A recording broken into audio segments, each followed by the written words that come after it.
2024 সাল কুষ্টিয়াবাসীর জন্য যেন এক অন্যরকম বর্ষাকাল। টানা 7 দিন বৃষ্টি হবার পর আমরা চারিদিকের পরিবেশ দেখার জন্য বের হয়ে পড়লাম। এসে দেখতে পেলাম পুকুর একেবারে ভেসে একাকার হয়ে গেছে, বিলে প্রচুর পানি, আশেপাশে সকল পুকুর থেকে মাছ বিলের মধ্যে চলে আসছে। আমরা মাছ ধরার জন্য বিভিন্ন জায়গা ঘুরতে শুরু করলাম। এরই মধ্যে বিলেও চিরাই করেছি। তো আমরা শুনতে পেলাম চারিদিকে নাকি বিভিন্ন পুকুরে টিকিট দেওয়া শুরু হয়ে গেছে। তো আর দেরি না করে আমরা চলে গেলাম সান্দিয়ারার বাখরবা গ্রামে। আমাদের বড় ভাই প্রিয় জুয়েল ভাই এখানে মাছ ধরতে এসেছে, তো আমরাও তার পিছে পিছে চলে এসেছি। এসে হঠাৎ করে দেখা হয়ে গেল আমাদের উস্তাদ, আমাদের কাকার সাথে। তার নাগিন কাটাই মাছ ধরার এত বেশি সাফল্য যেটা বলে কখনো শেষ করা যাবে না। তো আমাদের সামনে সে একটা টোপ রেডি করে ফেলল।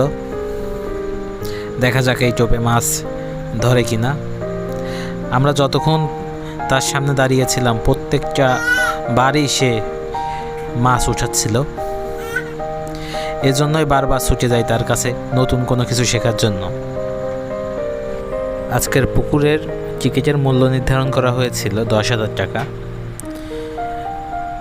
এই পুকুরে সর্বমোট 6টি সিট নির্ধারণ করা হয়েছে, তার মধ্যে আমরা পেয়েছিলাম একেবারে কোনার একটি সিট।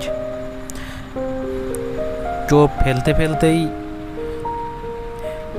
হঠাৎ করে দেখতে পেলাম মাছে টান দিয়েছে, একদম সাথে সাথে হিট। এর জন্যই কাকার নাগিন কাটা এত বিখ্যাত। আমরা যে কয়েকজন শিকারীর সাথে পরিচিত হয়েছি তার মধ্যে কাকার মাছ ধরার এত বেশি দক্ষতা যে সকল শিকারী তার কাছে এসে নতুন কোনো কিছু শেখে।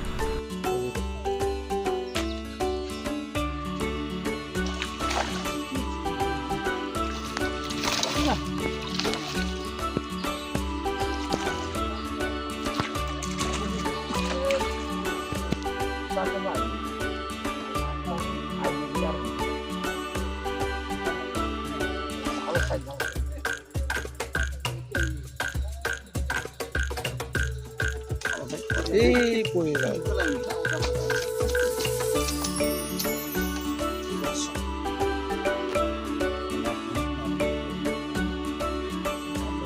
কাতল মাছ এই হাতু ছাড়া কোনোভাবে ধরা সম্ভব।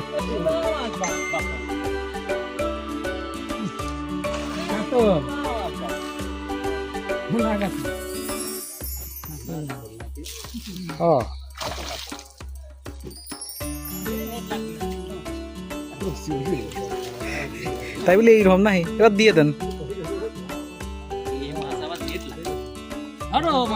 কি নাকি।